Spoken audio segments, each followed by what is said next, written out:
Dr. Lim, thank you very much. Now move to our panel where we're going to explore ASEAN a little more closely. I'd like to invite the chair of our panel, Don Kanak, to just take the stage.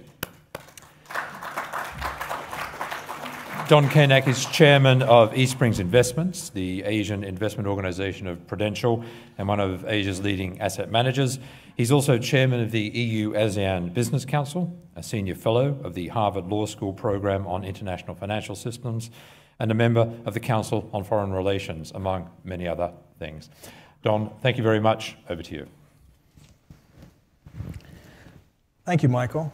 May I ask our other panelists to please come up and join me on the stage, and then I'll be introducing you.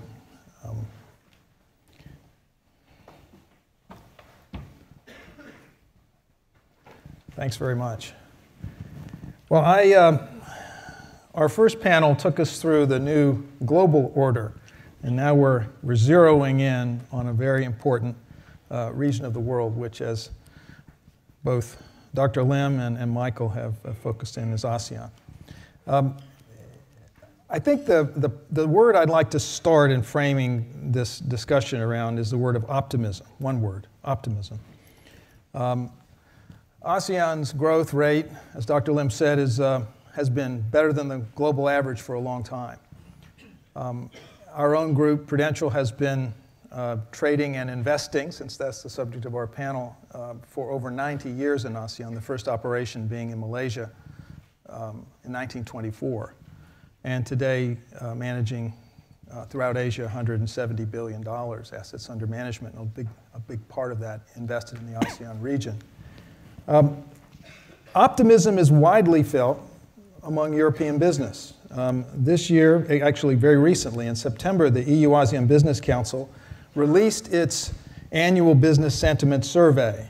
And in that survey, 71% of companies responding said that ASEAN was playing a more important role and more important size of their global revenue. If we ask how many companies plan to increase the level of trade and investment in ASEAN in the next 5 years, 86% said they plan to increase. And this morning's panel, the word job destruction came up, the concern about technology destroying jobs. Well, I have good news for those worried about job destruction. We also asked those same companies, do you plan to increase or maintain versus shrink your level of jobs, your hiring? And 94% said they plan to increase or maintain jobs. In fact, 58% said they're going to increase. So job destruction is far from the minds of European companies that are participating in ASEAN. The second phrase, I guess, or word, let's use a word, inflection. Are we at an inflection point, though, or a crossroads in ASEAN imposing an issue?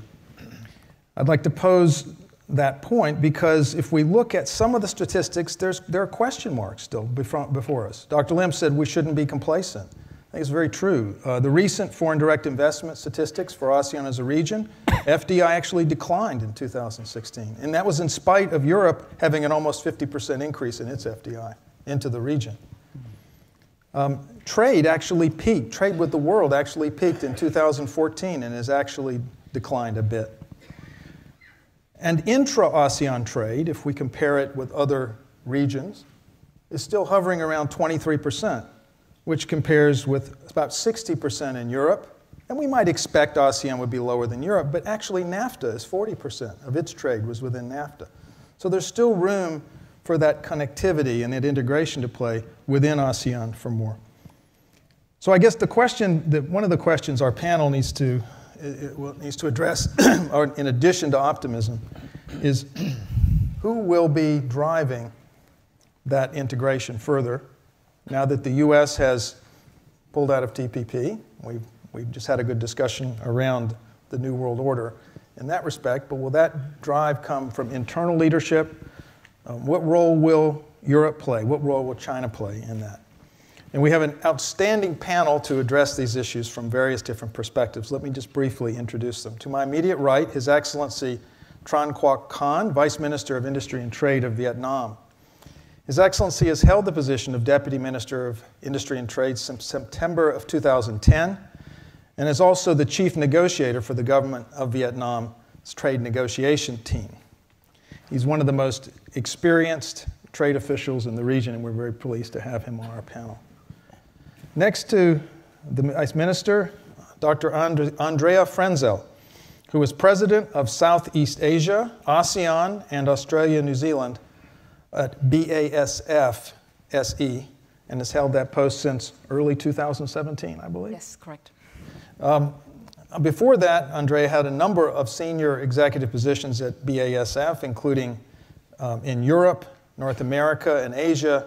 And to just name a couple, she was the Senior Vice President of Strategic Planning at BASF in Germany, and before that, VP of Business Management Pigments in North America. To her right, Carsten Hess, Vice President and Head of Corporate Public Policy, Asia Pacific, and Europe, Middle East, Africa, I guess everything except the United States and Europe. It's most of the world, okay, for DHL, which means Carsten, like some of the people in this audience, lives on airplanes. Prior to that, he was in the head of European corporate representation for Deutsche Post DHL in Brussels, Belgium. And to Carsten's right, Christine Ip, Managing Director, CEO of Greater China, UOB Limited. Christine joined UOB in 2011, and as Managing Director, she's responsible for developing the bank's Greater China strategy. She's also the CEO of UOB Hong Kong, has held that post since 2012. And I would say we heard Cesar Purisima has received many awards on the previous panel. Well, Christine has also received many awards, and just to name a couple, she received the Asia Retail Congress Award for Best International Retail Banker in 2008, and China Women Association Top 100 Greater China Senior Women Executives in 2012. So our panel, as you can see, represents a tremendous variety and very deep experience in the region. And I guess I'd like to start and let each one make some opening comments. And then we really would like to make this a lively discussion, and we will have, in addition to some back and forth up here, we really would like to have the audience participate and raise some questions. So please, as you're listening, be keeping your questions in mind. Let me start with the Vice Minister. We were just we're following this new global order panel in the beginning. So as you reflect on Vietnam's position and ASEAN's position in the new global order, would you like to share some thoughts about that? Yes, thank you, Donald. Before speaking on that theme, I would like to extend my heartfelt thanks to Lord Green and Michael Lawrence for giving me an opportunity to be here and to talk with you about the new global order and what Vietnam and ASEAN can do in order to help everybody to face with the new order like that. And this is my first time that I accept an invitation to be a panelist, and that is why if you can see me being not so comfortable, then please don't laugh. Okay? It's the first time. It's okay, it's all friends here. So for 70 years, you can remember that the General Agreement on Tariff and Trade was established in 1947, and for 70 years long, we've been building up the new rules for international trade and investment and playing by those new rules in order to set up the whole new pattern of international trade and investment. We constructed our supply chain, we built up our business model based on freer international trade and investment. And suddenly one day, it seems that everything seems to be more complicated than that. And our business model can face disruption. So what we can do? What do we do? I don't know what you will do, but I will tell you what government should do. So look at ASEAN. I'm not here to speak on behalf of China or US or Japan or even the European Union, but I can speak about ASEAN and Vietnam. What do we do? So in ASEAN, can see very clearly what Dr. Lim already mentioned, that we keen to go forward with our liberalization program. So we're keen on continuing our economic community, the AEC. You've seen the blueprints, and you've seen that we've done everything we can in order to liberalize not only trade in goods, but also trade in services and investment and the movement of natural persons. And we're keen on continue our FTA with our dialogue partners. And the most relevant proof could be the newest FTA that we signed with Hong Kong. So we're having now the 6th FTA with our partners already. And we will continue to do more with Canada, for example, with EU, for example. And then a number of us, we continue with other initiatives. We have 4 ASEAN countries participating in TPP and now the CPTPP. And we, together with other 6 dialogue partners, continue to negotiate on something called Regional Comprehensive Economic Partnership, RCEP. So we're keen on continuing the liberalization process in the region. We continue to follow the regionalism. But that is something that we need to bear in mind, that it is not enough. Donald mentioned that the trade having the tendency of decreasing and investment also. So it brings us to something like that we need to think not only about the external integration process like that, but we really need to think about our internal domestic situation. I mean the behind the borders measure. First of all, you need to make your business environment more business friendly. And second, that you need to think about the reinvestment in your infrastructure in order to make yourself attractive. I mean the whole ASEAN country, more attractive to foreign investment. And of course, now we have the Industry 4.0, you need to prepare your government, your people with the Industry 4.0 like that. So instead of going forward with liberalization in the region, sometimes you need to look at yourself and try your best in order to improve the environment for the businesses. Only by then you can make yourself attractive enough to foreign direct investment to come. And only by that you can maintain your centrality, you can maintain your growth momentum in the future. And that is what the government of ASEAN can do. Thank you. Andrea, from a business perspective, from BASF's perspective, how would you talk about ASEAN and the things which are important?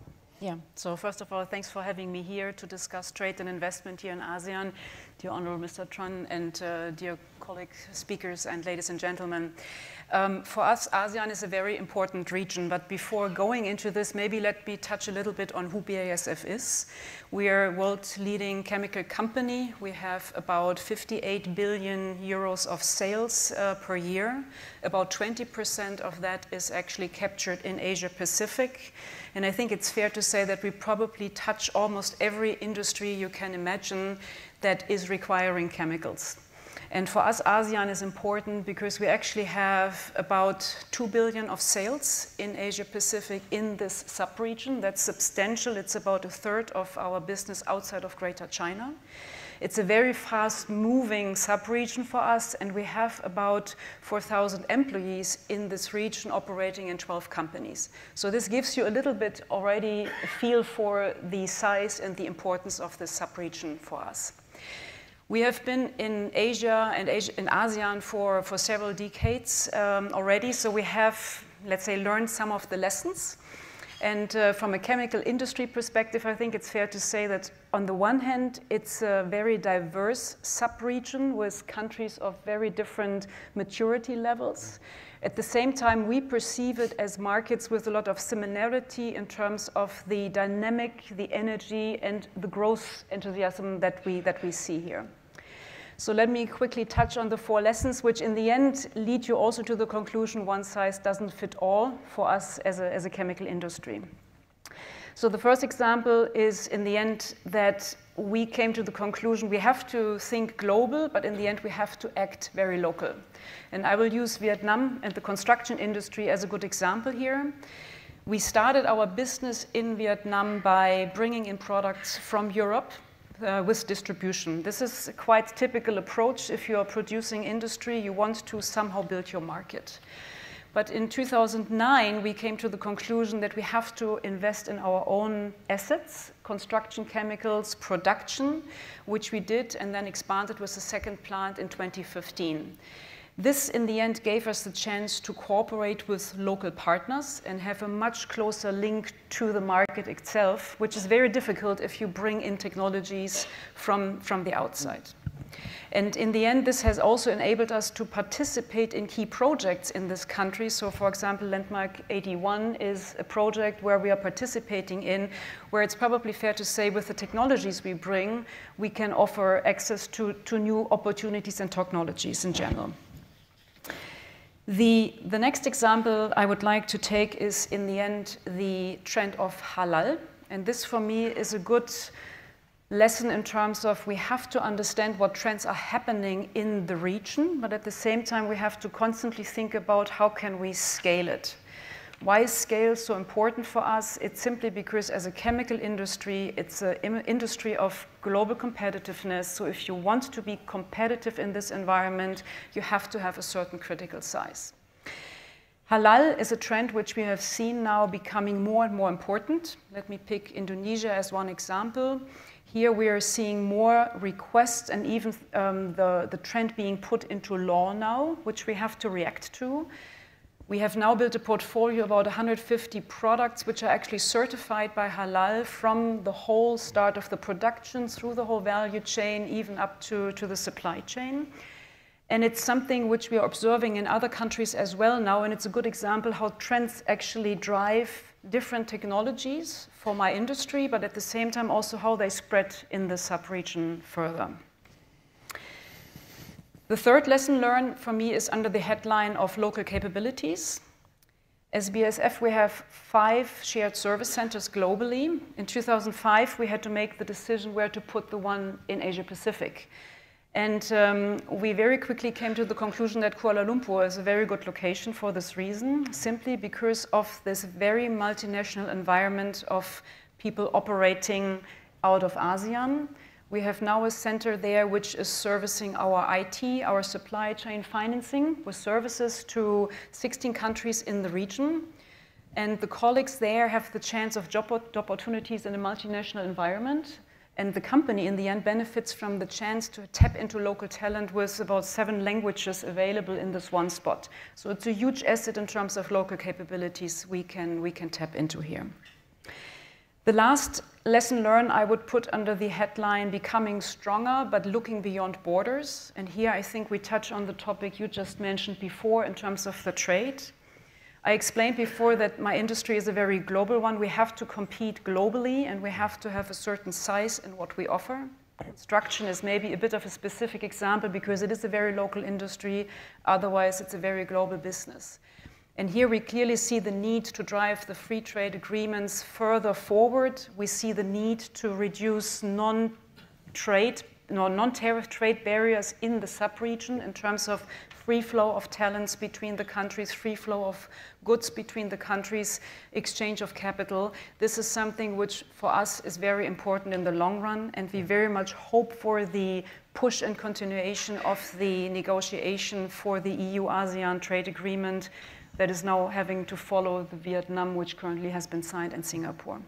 So to sum this up, ASEAN is a very important sub-region for us. We have been here for quite some time. We want to stay, and we really hope and also very much support the initiatives to drive this stronger link between the countries and outside of ASEAN. Thank you. So Karsten. Sure. Thank you, Don. Thanks again also to Asia House for this excellent panel and organization of this event. I think everybody knows or think they know DHL, but maybe just very briefly, DHL is in Asia and in the rest of the world with 3 or 4 divisions. You know all about DHL Express, but we have also warehousing, contract logistics, which is DHL Supply Chain. We have also big container Traffics, which is more the DHL global forwarding side. And in a couple of ASEAN countries, we have done this year a market entry, which is our fourth division, which is almost like a startup, which we call DHL e-commerce. So that's purely B2C cross-border parcel shipment, which is not an express, so not a kind of higher price express B2B product. And I think that shows you a little bit the prospects we are seeing in the region of ASEAN in particular, but also in the rest of the world. So the world is changing. We heard this morning. ASEAN has become not just a fast-growing market for manufacturing and services, which we supply with our divisions, but basically what we see is a really strong demand on the small and medium-sized companies setting up global trade because of the help of the internet. So basically we're at a real revolution in ASEAN where you can see that everybody who has probably a little offline retail shop can decide to go tomorrow on the internet and become a global trader. And that's happening. So we see intra-ASEAN, cross-border growth rates of volumes of B2C shipments coming from the internets by 12 to 15%. So it's even that strong that even our Express division, which used to do only B2B, is now picking up more and more volume, which is B2C e-commerce shipments. So the world is a big conversion, which brings a lot of opportunities for us to further invest. Nevertheless, we invest because our customers, whether they're small and medium-sized or large manufacturing companies, actually demand us to be there and to help them to ship the stuff from A to B. And I think this is the really exciting stuff. So if you just watched the news last week, we announced that we will invest over $360 million in next year in our data center. It's just a data center, not a warehouse. I shouldn't say just a data center, but in our data center in Sabayaya in Malaysia. And it's needed basically because there's so much traffic and track and trace demanded by customers that we need to upgrade the whole infrastructure. And this data center is connected with one data center in Europe and Prague and one in the US. So basically 24/7 day and night data traffic will enable the customer to know where's my shipment. We have invested recently in many of our facilities, airports like Changi in Singapore recently. It was about 60 million euro investment. We just announced investment here in Hong Kong, also 335 million in almost doubling the capacity on our express hub here in Hong Kong. And a lot of that traffic goes also into ASEAN countries. We see that, we heard it before, there is a growing very young workforce, which becomes more and more skilled, contrary to the developed economies where we heard also this morning that we have a demographic, rather aging problem where probably robots will help in the future. And I'm less skeptic than what we heard from Cesar Purissima. I'm not sure he's still here. We talked a lot about protectionism. I think in this part of the region, there is less protectionism, less talk about protectionism. I think it's much more optimism. We heard MISME, the medium or micro and small and medium-sized enterprises having a strong growth, and that's actually next to e-commerce, where we see a big wave of prosperity coming in the ASEAN area. So overall, I would say that our growth and investment scenario is very positive. I think also that ASEAN, with negotiating, concluding free trade agreements, is on the right path. And you have some front-running countries. Of course, you have in Vietnam, who has already concluded a free trade agreement with the EU. We're now talking about starting a region-to-region FTA with ASEAN and the EU. Of course, His Excellency just mentioned that the TPP-11 or CPTPP as it's called now, I think that sets standards for trade, for cross-border trade and trade facilitation, which we as DHL really like to use, because it will help and empower your small and medium-sized companies to reduce the complexity when they want to do cross-border trade. We can talk a bit about this later. I think the higher standards coming from free trade agreements is actually very helpful for all ASEAN economies. It will really empower and will give you almost a manual for prosperity if ASEAN governments are willing to implement that. And I think that's the key for the debate. Also, implementation is key. You have all the tools now there. You're getting more with more free trade agreements, but it's about willing to implement them. Thank you very much. Thank you, Carsten. So we've heard from Andrea about providing chemicals to all industries which use chemicals, and Carsten has explained very well how DHL, Deutsche Post, is in the midst of providing logistical services to all sorts of industries. But of course, we know that nothing happens without finance. So from the perspective of one of ASEAN's leading financial institutions and seeing both from the ASEAN perspective but also the Greater China perspective, Christine, could you? Yeah, thank you. Yeah, as rightly pointed out by Chairman, that definitely for all industry, no matter how a country would like to grow, first of all, they need the enzymes from the banks, from financial industry to promote the growth. So definitely, I must say that for United Overseas Bank, being home in the ASEAN base, that we significantly benefit and will be able to be the catalyst to make this happen. To give you a little bit of information, United Overseas Bank, we are actually one of the biggest ASEAN banks in the region. Among the 10 countries in ASEAN, we are actually in 8 out of them. So the past growth, we are really significantly being benefit of it. When we talk so much about the concept, I think people need to learn how to get the funding, how to find the right partners. I think the toughest time for the financial crisis in 2008, there are only left with a handful of banks that are AA rated. So we are one of them. And during that period of time, we are also one of the very, very few banks in the world that we do not require additional capital injection. So we are actually among the 50 safest banks in the world, which is very important, it's critical, especially to the sovereign, when the government, they want to deal with an organization, to deal with the bank, be able to help them to grow. I think that is very critical. So with so much that we talk about the opportunities, young population, increasing literacy, urbanizations. So what I would like to share is how we as a bank will be able to partner to support the growth of the company as well as all these countries.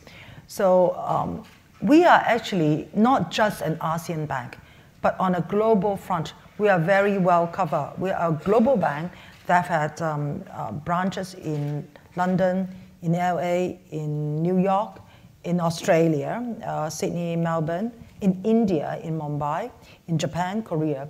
And the way we do it is our home base is in Singapore and ASEAN. So we are actually the only Singapore bank that we have branches and 100% owned subsidiary in Thailand, in Indonesia, and in Malaysia. And we are very pleased that this year we also get Vietnam support to set up the first foreign bank, being 100% owned in principle subsidiary that will be able to work on through this. So with this, that's why we see that now we have the right place, be able to help the company to grow. Last week, actually, I just came back from Kunming, and we just opened our Kunming branch. So Kunming is strategically located within Yunnan province, where is creating a very good Mekong Delta connectivity belt between Yunnan, Thailand, Vietnam, and Myanmar. And for Vietnam, so basically there's a huge opportunities we can see over there. And instead of like the more mature economy, we see ASEAN be able to leapfrog the growth. So by building up our capability, supporting the growth, that's why we see that definitely there's a place that we can grow into. In Myanmar, we are also already set up our branches, our rep office actually more than 20 years ago. And in year 2015, we actually set up our branch there. So together with Vietnam, together with Myanmar and Thailand, many of our customers in the region can use our online technology, be able to provide funding transfer, as well as to ease and build up their capabilities.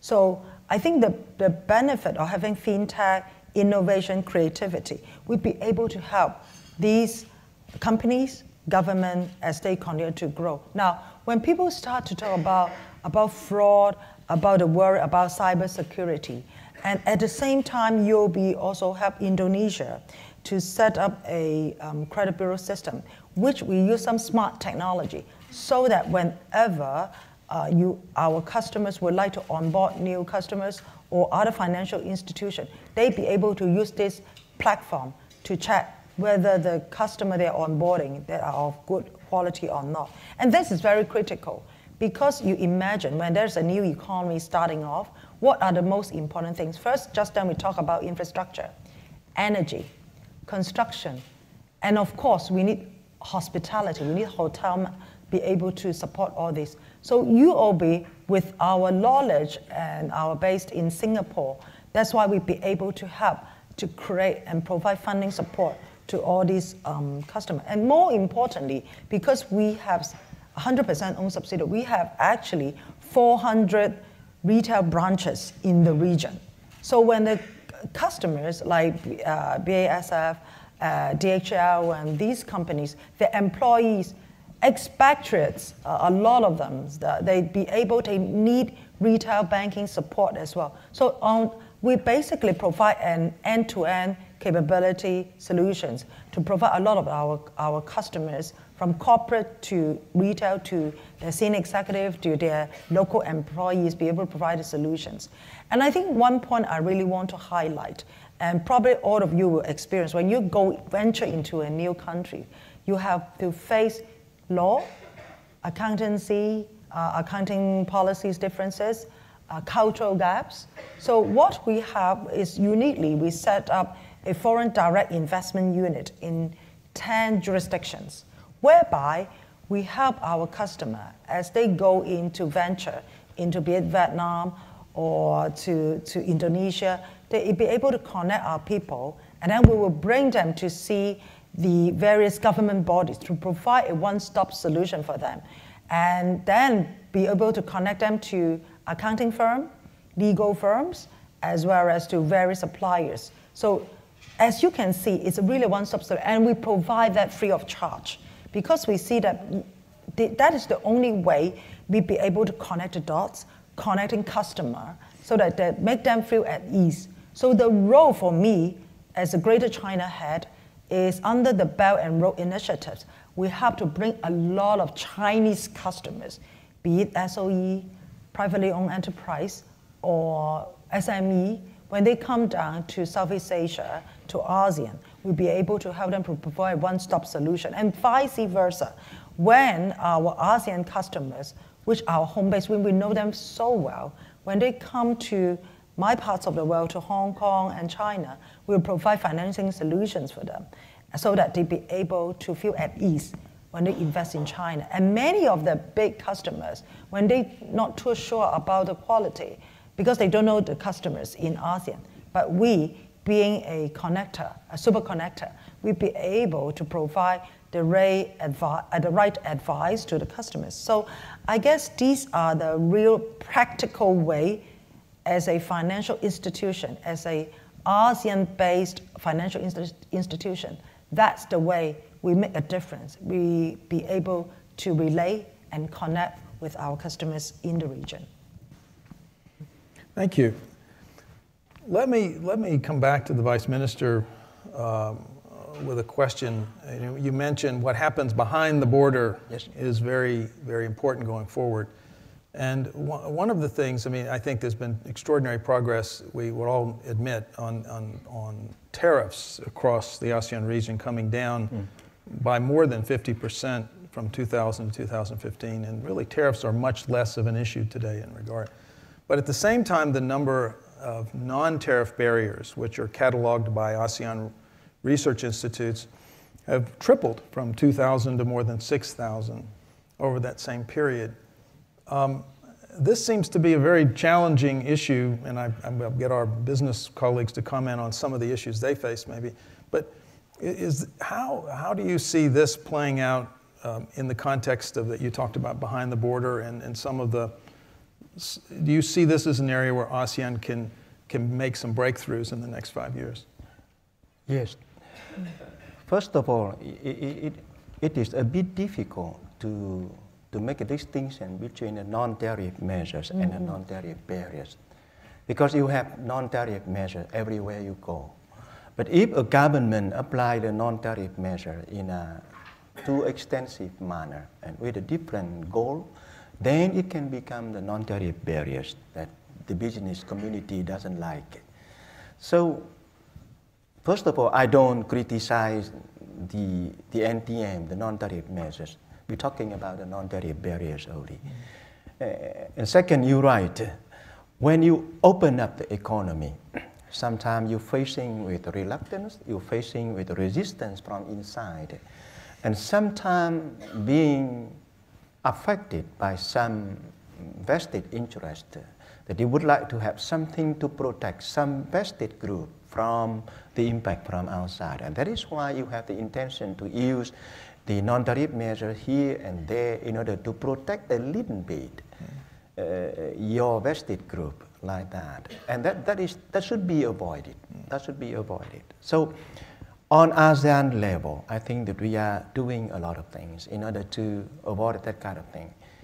First of all, we would like to raise the transparency. So in ASEAN, I believe that we have something like, we will strictly implement the obligation of notifying all the ASEAN members of the NTM that we are using. And second, we are creating a database. I understand that the Deputy Director General Secretary already mentioned about that. We like to see the whole transparent system. What are you applying in your country and what trouble that you may cause the business community? And second, we are promoting the consultation with the business community. For example, in Vietnam, you see that twice a year, my government will be meeting with the business community where they can raise their hand and talk about our NTM. And that is why we can follow the concerns of the business community, and we can discover the issues very quickly and try to find a way in order to make the business community happier with our environment. And let alone, we also implementing a lot of facilitation program in ASEAN, for example, the ASEAN single window and etc. So by combining a lot of measures like that, we very much hope that we can deal with the issues of non-tariff barriers. And we make our very big focus on the constant consultation with the business community. But there is one thing, based on the experience of my country, I think that we should do that based on one perception, that we do that for ourselves. We eliminate the non-tariff barriers. We talk with the business community for our interest. You can only succeed if you address the non-tariff barriers in that manner. You don't address the non-tariff barriers under the pressure of the business community or under pressure of anybody. You do it voluntarily for your benefit, because we can see the benefit in reducing the non-tariff barriers like that. And let me tell you, my ministry, in this 2017, we already eliminate 58% of our border control. So look at the list of the commodity that should go through the MOIT control before coming into Vietnam. We have something like 100%, and this year my minister instructed to cross out 58% of those commodities. So if you come to Vietnam now, those commodities, they don't need to do any test at the border anymore. You bring the good to your warehouse in Vietnam, and then you bring that good to any laboratory in order to announce that you meet the requirement of Vietnam. You don't need to wait at the border anymore. So this is the very good elimination, 58%. And look at the condition for doing business in Vietnam. We eliminate 50% of the condition.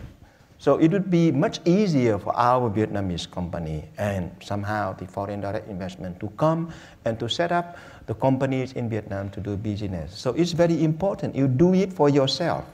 You don't do it under any pressure. You don't do it under pressure of business community or under pressure of your partner or your neighbor. You do it for yourself. So if you have that kind of perception, you can deal with the non-tariff barriers issues. Thank you. I think that's a very critical perspective to bring, that this is not something you do for business, or it is something you do for the benefit of the country and its citizens. And I think what I guess I'd like to do is to turn it over to Andrea and maybe Karsten to make some comments, because I know you have examples of things that you could do better and perhaps lead to more location of supply chains investment in ASEAN if some of these, which would go to the benefit of the countries and the citizens. Either one of you want to say something? Okay. Karsten? Yeah, I'm happy to. I was thinking about this example His Excellency just gave to us. I think your country is certainly one of the front runners in ASEAN. I think also because you have agreed to higher standards, TPP 11 or FTA with the EU. And I think even if you look at the 2013 WTO Trade Facilitation Agreement of Bali, implementing that is very helpful because it has some standards to remove NTBs, such, for example, expedited shipments. And that's exactly where DHL is having a big interest in. Just to give you another probably idea how it impacts your country, even though it's not an NTB in your country. So talking to your colleagues from the other ASEAN governments would be also helpful sometimes. ASEAN is very strong when it comes to manufacturing of what we call kind of playing the networked industry. So you manufacture components and spare parts in several ASEAN countries and ship them to one country, like to an automotive manufacturing site in Vietnam at the end.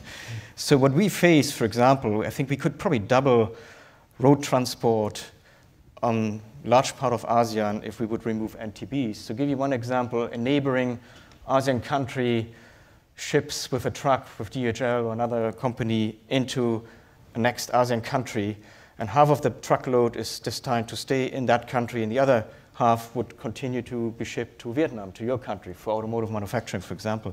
So we are obliged by law of that particular country to basically split into two trucks. So we cannot have what we call transshipment, have one truckload where 50% will be unloaded in that particular country and the other 50% can be shipped over the border to you. So which obviously it doubles the cost because you have to put two half-empty trucks on the road from that particular country. So that's just a very, very typical example where basically removing these non-tariff barriers would help. And I think that's something you have to talk, and you have the blueprint, it's all there, it's all on paper. You have to just explain that it harms your own business. It harms the business in that particular country who doesn't allow transshipments because basically there's less stops and there's less trade volumes passing through the country at the end because basically we just say we can't do it. It's too costly or customers will not accept it. The second one is bringing me back to e-commerce and SMEs. I think if you see, if let's say you're a small entrepreneur in Nha Trang and you want to ship to the other 9 ASEAN countries, you start setting up your internet shop. That's all very easy. I mean, that's either you go and get hosted on Alibaba or Amazon, or you do it yourself with software. That's very, very easy today. But then you start to look into the different duties and the different customs clearance procedures, and that's normally where a small company just gives up and just say, well, I don't know how to do it. They come sometimes to us, of course, we as DHL say, well, we can help you, we can either do the brokerage for you, we can kind of inform you about the different rules. But a lot of MSMEs right now, they just say it's too complex. Or they use some gray channels avoiding VAT and duties, which is a big discussion we're having right now. So they use gray channels to ship across the border, which shouldn't be the case, which triggers a reaction then from customs side and from the finance ministry, like, oh, we're losing control and we don't get the revenues. I think this is the other kind of area which we need to find new solutions because internet is growing so fast, technology is just pushing it, so it's gonna happen anyway. So do we want to get a control and make it simple and pragmatic for the SMEs and for ourselves, or do we let it slip? I think these are two typical NTB, I would say, big opportunities where you can really increase the size of business very quick. I would maybe give it a spin in 2 different directions. The one is because you mentioned the pressure of the business for the country and what is the target for the country itself. The way I look at it is I think it's about how can you join forces. Because if I look at many of the manufacturing industries and also my own, I think coming into new regions, building up business also means setting up somehow new standards, bringing in new technologies into these countries, and they can in the end enable an improvement, as you also described it, at the same time. So car accidents or traffic deaths are still a key issue in the ASEAN countries. There's many technologies out there that can be applied if there is certain acceptance of standards and the free trade coming with it. And I think this is something where clearly the industry as well as the governments really can join forces together. So I think from that angle, I think that's where we have to drive the discussion towards. The second topic is really on the sharing of people and the free flow of people. My observation is, especially in Asia, when you have smaller countries or businesses growing, you cannot justify expertise of people in all of the spots. Mm-hmm. So you build it and you have to rely on people moving in and out to bring in the expertise, at the same time take expertise with them again. And here the easier the access of workers to the different countries is, the more you also here facilitate, in my opinion, the development overall to the benefits of both. So those would be two examples I would share where I think there can still be work done to the benefit in the end of the sub-region and the businesses. Thank you. Vice Minister, you wanted to... Yes, I fully agree with them. The harmonization of standards is very, very important. Yeah. Not only for production and for our services, but also for the financial sector. If you want to operate on the regional basis, then you need to have, for example, accounting discipline. You cannot do business across the border if you face a different accounting disciplines like that. So harmonization is something very important. And we've been very active in ASEAN. But I need to recognize that the results seem very limited. We need to think more about that because the time doesn't wait. Time doesn't wait. The people will go where the market is biggest and the standards is harmonized in that market, for example, in the European Union. So that is why in our case, we participating in TPP, CPTPP. And then we're participating in something like the RCEP negotiation. And we are one among the strong supporters of region-to-region discussion between EU and ASEAN. Because if you have the big region like that, if you can have the big region, and if you can have the agreement of the people to harmonize the standards, the benefits will be very, very big. So I fully agree with you. And second, about the freer flow of the people. On these particular issues, I take the liberty to have a little different view on that because you see, it seems to me that beside the inclusivity issues that we are having, so we raise the issue of inclusivity because we don't want to see the reluctance or resistance to globalization. But now you can see that a number of countries are facing the issue of immigrants. And that is why if you talk, I fully agree with you that sometimes that we need some kind of skilled and semi-skilled labor to move freely among nations. But if you make the focus on that, then it could ignite some kind of resistance and reluctance of the people to go more. So we need to think about that more carefully. Taking example, Hong Kong, if too many people come and then the real estate prices goes up and then suddenly you have difficulty with opening up your economy, something like that. I'm going to turn to Christine, but I just want to, are the microphones ready? Because I would like to open this up to audience questions in just a second. So Christine, a comment, and then we'll take questions from the floor. Yeah, I actually agree with the Excellency's point because individual economies, they have their own reasons. They need to nurture their own talents as well. That should be the priority. So one thing we can do in the region is that, for example, in our bank, UOB, we actually partner with Foreign Trade University in Vietnam, whereby we provide training, proper banking training to students. Because at the end of the day, to ensure sustainability, you need to nurture local talents, and you need to take time. You cannot just ignite overnight, everything's happening. Of course, we can use technology to help. But at the end of the talents is something you have to take time to build. So what we do is we actually train them credit skills management. We teach them what is international finance. We also bring some of the students to Singapore and vice versa. And we can bring some of the people there to rotate, so that it will take time, but this is one way we can do. The other things, we also open up a mentoring program whereby we work with, like in Singapore, we work with the Singapore government, be able to offer various kind of training mentoring for startups in the region, not just within Singapore, but also in Indonesia, in Vietnam, in Thailand, in Malaysia, so that we bring these people together. These startups, they just interact with each other. We create forum for them, and we truly put our people to mentor them step by step. So this will already promote collaboration. We also start to see business happen because they talk to each other, and also they be able to learn from each other. So I think these are the things that we can use the latest technology, cloud computing, as well as really put in education. I think at the end of the day, to ensure ASEAN growth is sustainable, I think we just have to invest people on the ground. I think that is what we have been doing. Yeah. Thank you, Christine.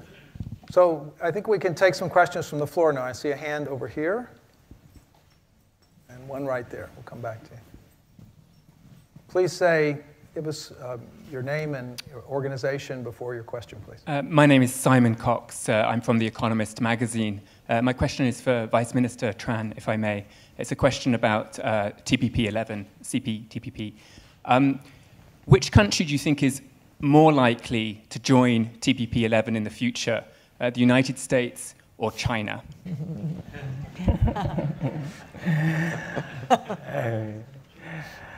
Okay, I don't know. I don't know. Good answer. Because, you know, there is a very famous song, Que Sera Sera, and I just don't know about the future. But let me tell you what we are doing. So I remember everybody might know that the TPP negotiation started in 2010. No, it started in 2008.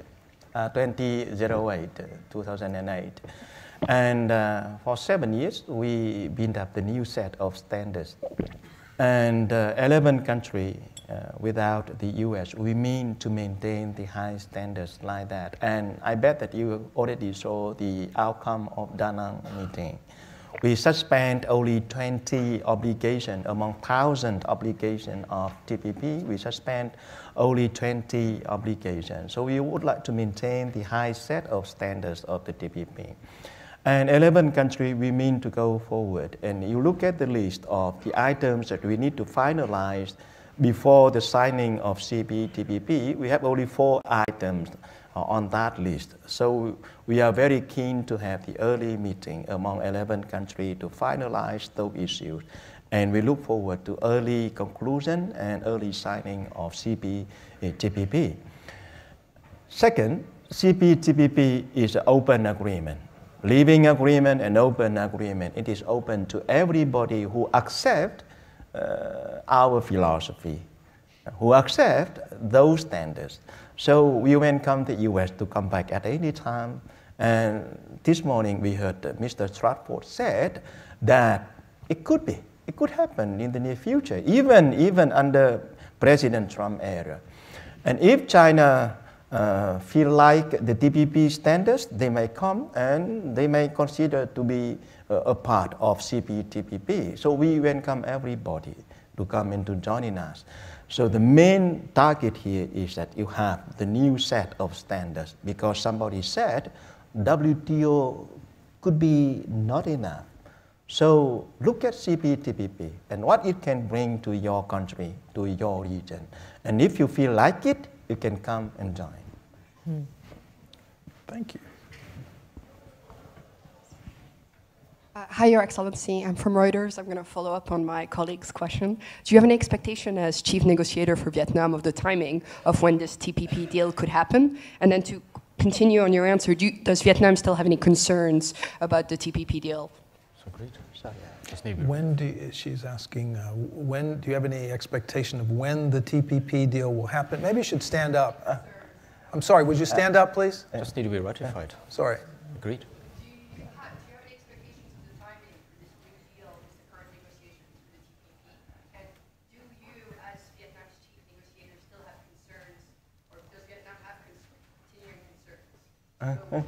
Okay, yeah. Yeah, like I said, we all 11 countries, we looking toward the early conclusion and signing of the CPTPP. We have a little bit more to go. That is the 4 issues that I mentioned that on the list of the finalization. So first of all, we need to meet with each other very early, and 11 countries are now discussing the possibility of organizing a meeting of the senior official in order to discuss those issues. So we look forward to early signing. And based on my experience with those issues, because we already have the clear instruction from the ministers in Da Nang and how to deal with those issues, so I look forward to flexibility and goodwill from everybody in order to conclude those issues. So if you come to the negotiation table with enough flexibility, enough goodwill to each other, if you really want that happen, I think that we can do that very quickly. Other questions? Yes. Here. I'm a bit surprised when you talk about... Sorry, you have a microphone. Just 1 second, please. In the global order, I do not see any panelist speaker from China, Japan, or Korea. So are they being left out? I mean, they're the largest trader here. I'm sorry, but that's what I observed from the right? Anybody like to handle that one? Christine is Greater China from UOB, so yeah, that's not completely true. Well, actually, I'm a homegrown citizen. I'm a Hong Kong Chinese, grown up here, work in China, based in China, went through the WTO first generation in 80s, working in China already with my old employer, HSBC. So I worked in Beijing and I've seen the I have gone through local incorporations with a couple of banks in China. So as I share early on, I think there are huge opportunities going forward, especially with Xi Jinping, after the People Congress, the 19th People Congress. There's a lot of opportunities with the Belt and Road, the opening up of the Greater Bay, is the connecting. As I said, we see there's a lot of connecting the dots opportunity with the ASEAN, with China itself, that they are displaying and moving up the value chain, and with more and more educated as well as expensive labor costs. And that's just opening the opportunity for China, Taiwan, Hong Kong. To be very fair, Taiwan, quite a lot of really big corporations are global MNCs. I always said China, Taiwan have new MNCs coming out, renewed MNCs that create an opportunity to connect with ASEANs. And I see that are the opportunities, how we can be able to bring them together. I think this afternoon during the roundtables, there'll be more discussion around that. Yeah. Good. Absolutely, but excellent question. Mm-hmm. Just to point out, so that you don't think the new global order has totally arrived yet, European FDI into ASEAN last year was more than the US and China combined. Okay. So Europe is still very relevant in the discussion in this. But Christine, thank you. And Belt and Road, no question going forward, will play a major role in the trade and investment equation. We're coming to the end of the panel, and I wanted to just give each panelist a chance to make one final comment. After a good tennis or golf lesson, the coach says, leaves you with a swing thought. You know, what is the one thing to keep in your mind when you leave your lesson to take away with you? So let me start with Christine. If you were going to say one thing very briefly to the audience they should keep in mind to the future of ASEAN trade and investment, what would it be? I think instead of just attending conference, I strongly encourage all of you, go there, be there, and really seeing is believing. Don't just attend conference, and you'll find the huge opportunities. Yeah. Thank you. Carsten? My advice would be actually double stroke, but first, go for the low-hanging fruits. That's all, like removing the NTBs, customs reforms, and don't be too proud to ask for help. I mean, the WTO has capacity building facilities, so implementing a TFA or even other standards, I mean, there is some help. You just need to sometimes jump over your own shadow and dare to ask. And secondly, because the gentleman mentioned Japan and all this One Belt, One Road, I think you have a fantastic, unique position in ASEAN. You can pick resources from One Belt, One Road, but you have also the Japanese government, JETRO. There's an Indian investment initiative. So there is so much possibility to upgrade your infrastructure, and you can pick and choose. You just don't need to take the Chinese at all. So you can really see what fits best, suits your country. And the only thing I would like to advise you there, again, if you, whatever you deal with a One Belt, One Road investment or from JETRO, try to make it sustainable. So not just putting money in, but basically put it in a border context. So if you build me a bridge crossing between Vietnam and Thailand, make sure that trade facilitation is something you tick the box and will happen actually. Otherwise it's a sunk investment.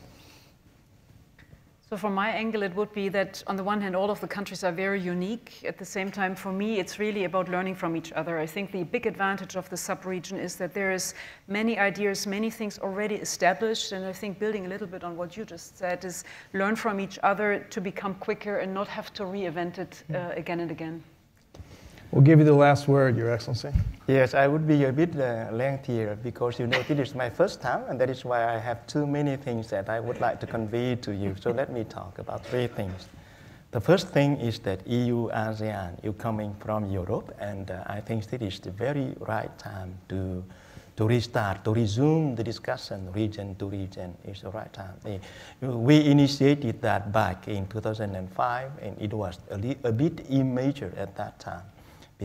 Mainly because of ASEAN, we were not as a region at that time. But this time we are different, and this is why I do believe that it is the right time for EU to come and to talk region to region model. And second, Brexit. We don't know. There will be a discussion between the UK and the European Union. We wish you good luck. But anyhow, wherever you are, I think that the UK companies, that you are welcomed in ASEAN countries, and we really want to do business with you. Please come. And the third, we have the new global order. And I remember when I was very small like that, my father said that if you are strong, you can go out at any time. It is raining or it is even snowing outside, you can go out because you are strong. So the only way to deal with the new global order is making yourself strong. To make Vietnam strong, we're opening up our border, we invite the people to come, we raise the competition inside of the country. If you have the real competition in your country, you can become very strong one day. And we wish that ASEAN could do the same thing. We are united and we raise the competitiveness of all ASEAN countries by opening up our border for other people to come and to do business. So my message is keep going on. The history has never been a straight line. We can see that history going through up and downs, but mainly it goes up like that. So today you can have some kind of protectionism or individualism here and there, but keep going forward. And I think that we will be successful at the end of the day. And your presence here can be the very big proof of my prediction. Thank you very much. I think you've gotten a very good overview. I started with the word optimism, and I think you can see from this discussion, whether you're looking at the eagerness and intensity with which business is approaching, how it can be stronger and can reinforce the growth objectives of ASEAN, or the perspective of government and how we can go forward together. And to finish with your words, flexibility and goodwill. Yep. I think that's the spirit we all can be optimistic about. Thank you very much. Thank you.